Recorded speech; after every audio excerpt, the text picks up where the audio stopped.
परभणी शहरातील उड्डाणपुलावर शुक्रवार 17 मे रोजी दुपारी 4च्या सुमारास झालेल्या बस व दुचाकीच्या अपघातात एकाचा मृत्यू झाल्याची दुर्दैवी घटना घडली।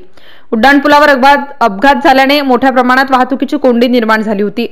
आंबेजोगाईवरून गेवराईकडे जात असलेली MH14 BT 2185 ही बस परभणी शहरातील उड्डाणपुलावरून बसस्थानकाकडे येत होती।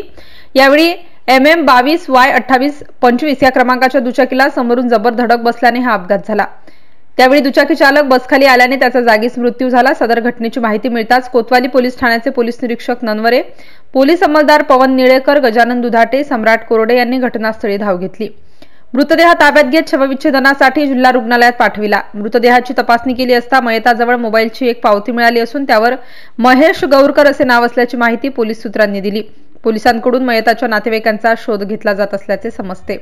MCN न्यूज मराठीकरिता माबूद खान, परभणी।